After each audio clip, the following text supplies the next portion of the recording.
Energized, that's me and Barry, are doing our first live show February the 29th in Cork. It's FightCon. And if you want to go to FightCon, or if you want to send your loved one to FightCon, just go on to www.fightcon.com.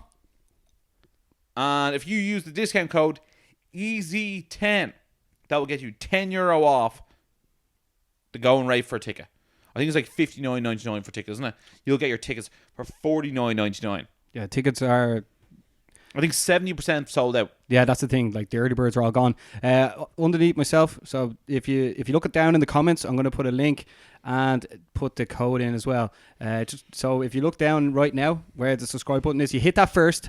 And then I see it there, yeah. Then you look in the comment section and I have it pinned on top if you want to get 10% off. Brilliant. So I just click the link and then that will bring me there. I put in EZ10 and then I get $10 off. Yeah, it's not even 10. It's actually more than 10%. It's €10 off, which is way better. Yeah, it's going to be a great time. Like, myself and Ross are doing a first live event. Like, it's going to be a great event itself, but myself and Ross are going to be doing a live show there as well, which is huge for us. Like, that's actually close to 20% off. You know? Yeah. So that's great. So get your tickets.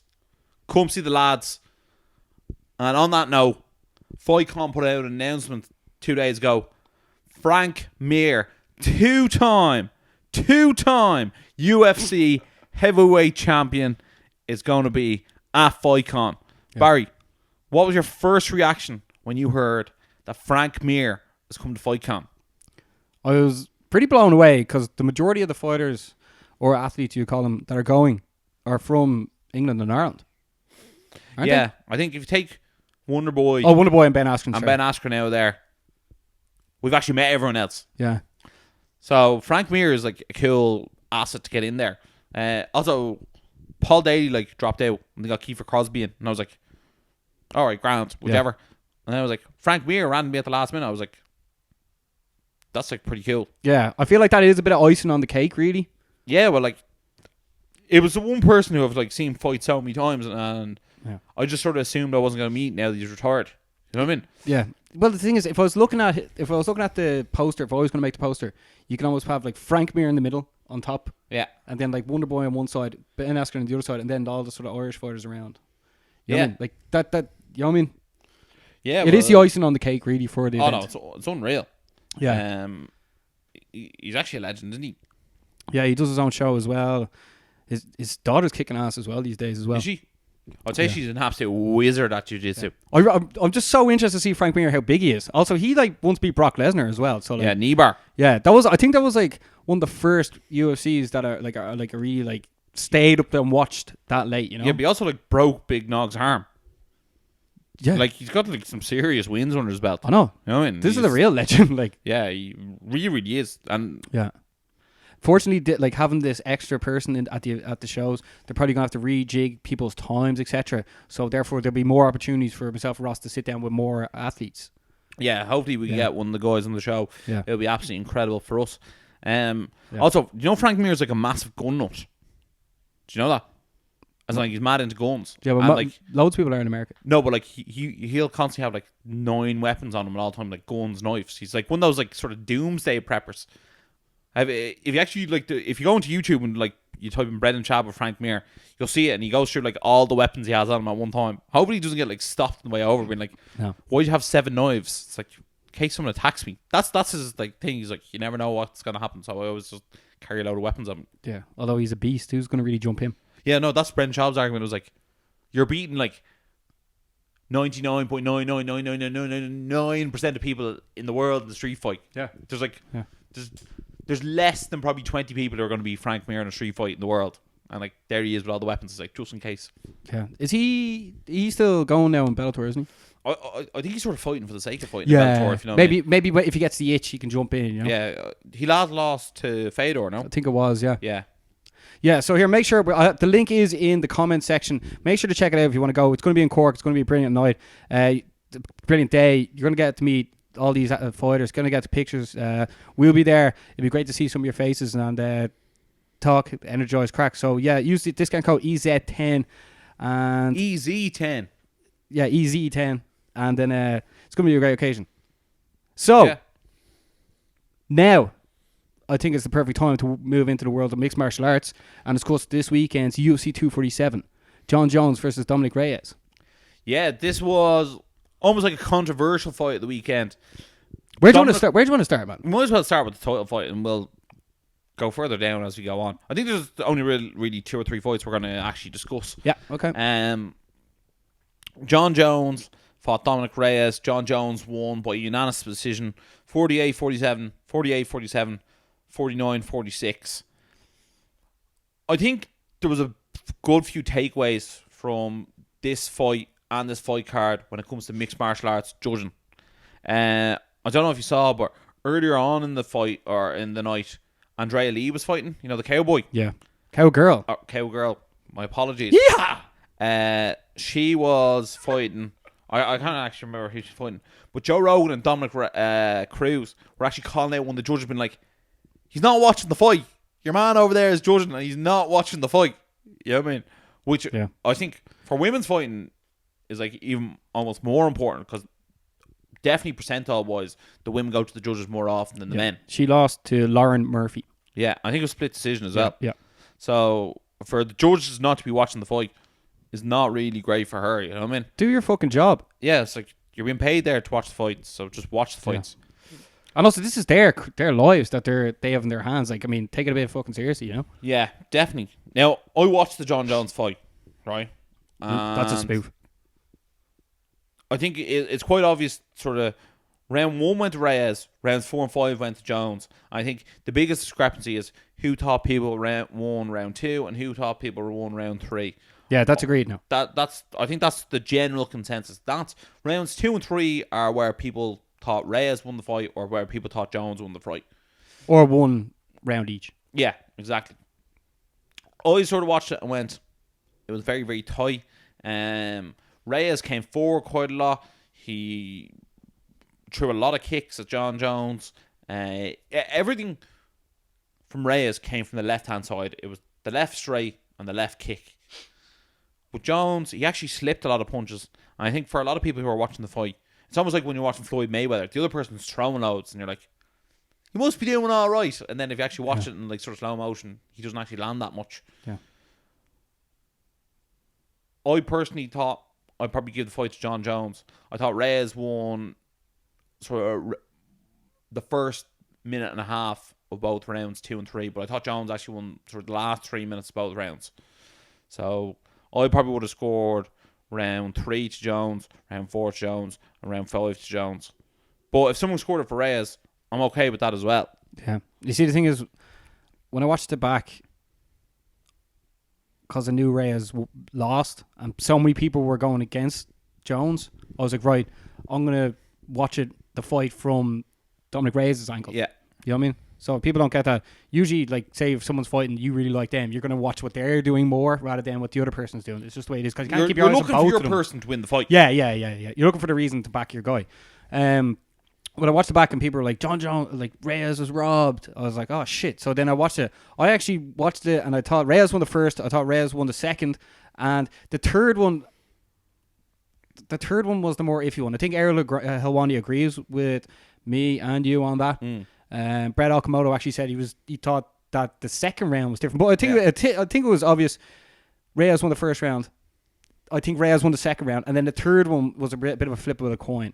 I think, and then Jones definitely won the last 2 rounds. I think Reyes sort of did get a bit tired at the end of the third round, and then the judges are probably, they're going with the champ, and they're probably looking at like, you have to actually beat the champ. Now, I know that's not necessarily the rules, but that's the way some people want to see it, because they don't want to. John Jones is a serious person in this game, and he does bring a lot of revenue in, more than other people, and they're probably like, look, he didn't really get dominated there, so I'm going to go with Jones. And that's just the way they are.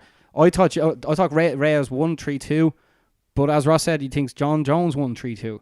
And then, like, this is the same thing when Wonderboy fought Woodley, and it was sort of like, I thought Woodley won, I thought Thompson won, and you thought Woodley won, and Woodley won. It was one of them things, but like at the end of the day, after the fight, when the klaxon and the siren went off, Reyes looked more confident with his arm in the air than Jones. Now, neither looked overly confident. Like, John Jones actually got up on top of the cage to try and like show off that he definitely won, but it wasn't like he wasn't selling it well. No, he wasn't. You can tell you can tell by their faces, and but I think a few things need to be addressed. Number one, MMA judging is not perfect. No. Nor will it be for a while. But I don't think this was like the fight where you're like, oh my god, yeah, it was absolutely insane. yeah. A few things that people were saying which really sort of grinds my gears. Grind away. Oh, it should have been a split decision. I don't understand the logic behind people saying it should have been a split decision. What would it matter if one judge scored it for Reyes and two scored it for Jones? Jones still walks away with the belt. That doesn't make Dominic Reyes' efforts any better or any worse. Secondly was the people giving out that it was 49-46 to Jones. Because, as you said earlier, Brett Okamoto and Ariel Helwani, two of the most respected journalists in the mixed martial arts game, said, Brett Okamoto said he thought John Jones won the second round and lost the third. And Ariel Helwani thought John Jones might have won the third round or was close. And that he definitely lost second. So, if Brett Okamoto was saying that John Jones could have won the second round, well then it could be feasible that I thought John Jones won the second round. And if Ariel Helwani is saying that the third round is very close, it could have been very feasible that I thought John Jones won the third round. And if the general consensus is that John Jones won the fourth and fifth round, why couldn't I have generally thought that John Jones won all four rounds? Now, I didn't score the fight that way. But you also have to take note that judging is an opinion-based thing. And one of the judges judges it that way. Exactly. And that's how one of the judges judged it. Yeah. And it wasn't like so egregious. Like I've seen fights between, I think it was Ross Pearson, Diego Sanchez, where Ross Pearson like absolutely murdered Diego Sanchez. And because Diego Sanchez is such like a fan favourite and like he's really good at blocking punches with his face, that people are like, he blocked those punches so good with his face, I think he won. Yeah. These happen. Or even in Bellator, when Ricky Bandejas, I thought he beat Juan Archuleta. Yeah. And it was like, right, Juan Archuleta wins, that's it. And like Ricky Bandejas was sort of like, what? But we actually put a poll out today just to see who people thought actually deserved to win. And it was 44% for Jones and 56% for Reyes. So that means people are saying, me, Ross, man. Typical you. Typical me. Well, I also think because John Jones is so good that when anyone puts up a half-decent fight against him, like people even more trying to score in his favour. If you go back to UFC 156, Gustafsson versus Jones, how many people tried to tell you that Alexander Gustafsson won that fight? Yeah. Do you think it's because John Jones isn't the most liked figure in the mixed martial arts game that maybe they were like, oh, I'd rather you lost? I think a lot of people are like dying from to lose. Yeah. You know what I mean? I think it's like anything, you like to see that greatness be challenged. Yeah. Like, as you said earlier, the Floyd Mayweather of the UFC. So after that, John Jones wins the belt. He's after beating George St. Pierre's record of defenses of a title. What are you thinking now, Ross? Because also I want to say that like I totally underestimated Reyes. I'm pretty sure John Jones did too. Where does agree with that. Last week we were saying that like John Jones, who can beat him? John Jones was eating sort of crappy food during the week as well. He's not eating as clean as he should do. Anyway, that's just one thing that's just blatantly obvious. And he's not taking these opponents as seriously as he must. We said earlier that I think once you defend the title over 10 times, now I wouldn't know personally. I feel like you're sort of like you go in cruise control and you're like, you know what, I'm the greatest, no one's going to beat me. There's definitely an era of complacency when you're just that used to winning. Yeah. And as you can see, when it got to the fourth and fifth round, John Jones had the ability to dig deep and get the job done. Yeah. What would you do now if you're in part of John Jones' team? Because we said last week we wanted him to move up to heavyweight. He said in the build up to the fight as well, when he was on stage at the athlete, he was there on stage. Fighter press conference. Part of the media. Yeah, when he was doing the media stuff, he was saying that if the fans want him to move up to heavyweight, he should. But the thing is, where's he go now? Like, do you want to see a rematch? Do you want to see him move up? Should John Jones move up? Because now he set a record already with the most amount of defenses of his title.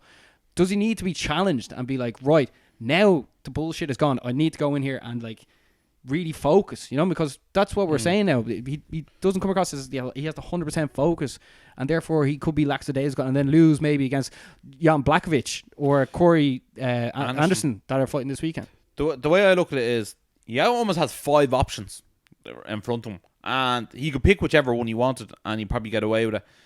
The obvious one is the rematch against Dominic Reyes. I think it's rare to see someone lose a title fight and get the immediate rematch. Yeah. Well, the fight was good as well. Oh, so. no, it was, yeah. I suppose Shogun got one against Machida, I think.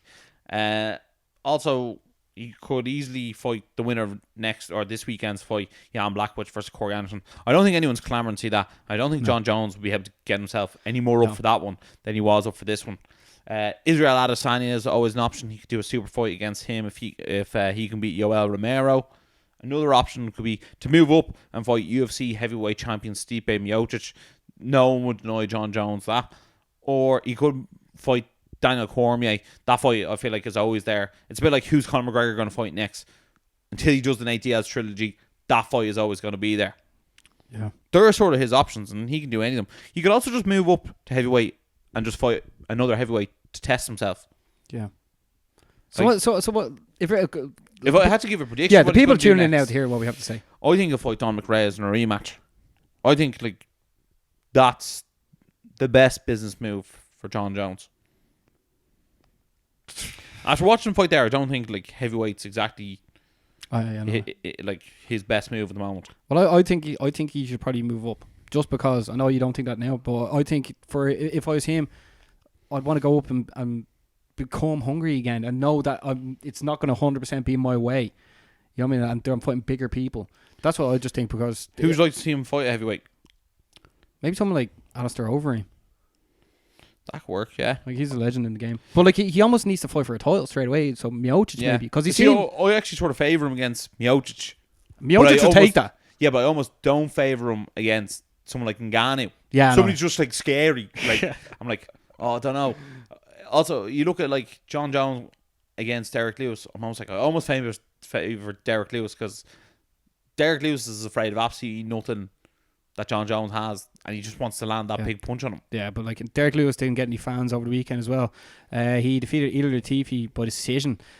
This wasn't great to watch for us, was it? In fairness, Derek Lewis was asked at the media day, how are you going to win? And Derek Lewis, you know him, he's a funny man. He goes, I'm going to win by controversial decision.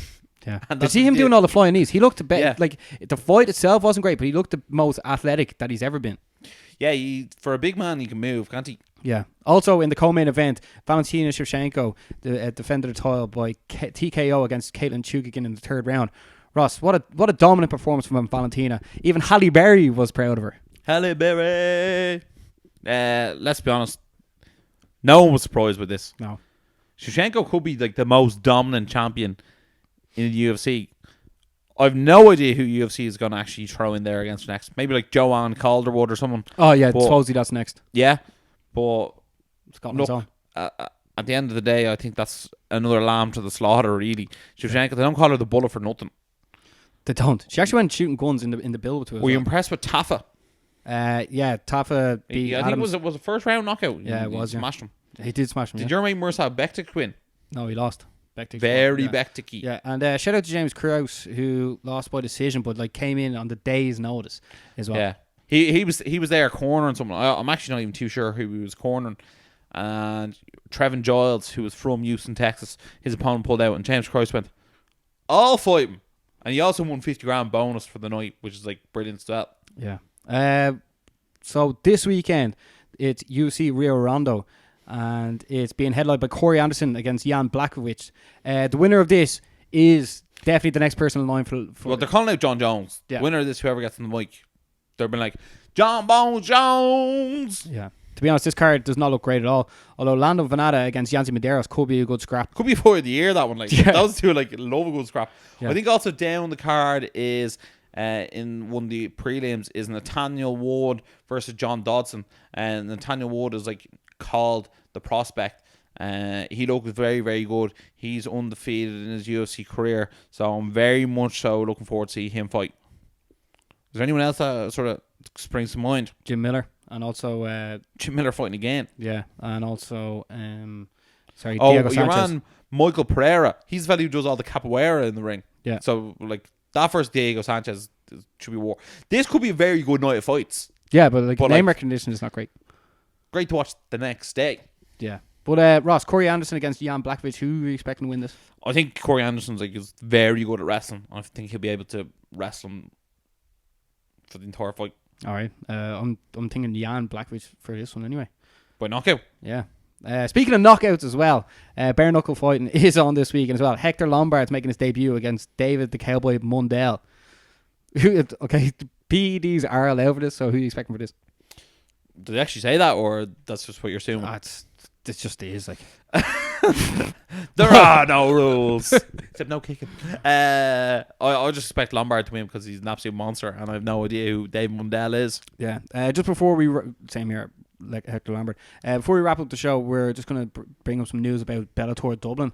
It was announced last week that James Gallagher is off the card, unfortunately, and Leah McCord has now stepped up, and she is the main event at the show as well. She's about to create history for that. Ross, what you sort of make of this now? People have fallen off the card. Like, I know Redzer's still fighting on the card, but like Peter Creedy's now not fighting, and that entrance of Zombie won't be there. James Gallagher, who's headlined so many times, won't be there either. It's losing a bit of star power, isn't it? Yeah, it's not really good news for Bellator Dublin. I felt like these people have dropped out and there is no replacements in for them, which is disappointing, to say the least. Wait a sec. Frank Mears coming to Dublin. Maybe he could be fighting. Maybe so. But he's a presenter though as well, isn't he? Yeah, I don't really see it. What, him versus Josh Barnett? That would be just random, wouldn't it?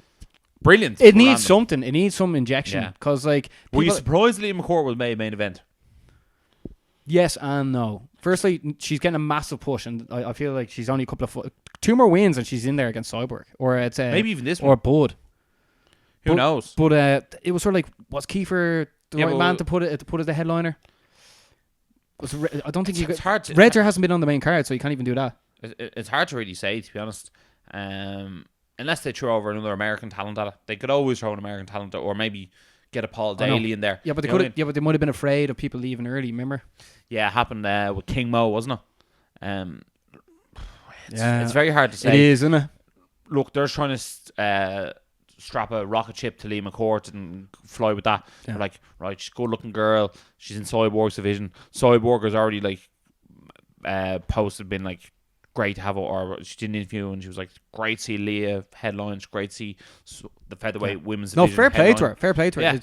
It's just disappointing the way we already had Leah on the card, and now we don't have James, and now we don't have Peter Creedy as well, because everyone knows that that arena erupts when Peter Creedy comes out. Yeah, you sort of lost the main event, the co-main event, and now we're given the third fight down. Yeah, and been told it's the main event. It's a bit like when Stipe Miocic was supposed to fight Ben Rothwell, and that dropped out. And then Joe Duffy was supposed to fight Dustin Poirier, wasn't it? Yeah. And then that dropped out, and it was like, yeah, we still have Paddy Hewlin fighting. It's like, and then he lost. Yeah, but it's like, we already had Paddy Hewlin. Yeah. It'd be like someone what's called saying, here's your fish and chip and mushy peas. Be like, right, we're going to take your fish and your chips. But like, you can have the mushy peas though. Yeah. We're gonna find. Hopefully something else happens soon, because we'll keep you updated, because that's who knows. Like, I might have to fight you on the card to get the people going. Well, you better come down to this flyweight division, man. It's getting stacked down here. I'll begin cutting. Yeah, we're going to keep you up to date with the Bellator Dublin card as well, because it's going down in 2 weeks' time. Also, before we finish off the MMA part, well, we're going to just say something about the boxing part. Dylan Moore won over the weekend as well. Absolute legend. We're always shouting out. He actually won't stop winning, will he? He won't stop winning. No, he looked very impressive. He was digging the head off your man. Yeah, second round. He made it look amateur. But that wraps up the combat part of the show. So if you do enjoy the show, make sure to like, make sure to subscribe, and make sure to write a comment saying you love this shit or you don't love the shit, because it all helps. Let us know in the comments below who you thought won between Dominic Reyes and Johnny Bones Jones.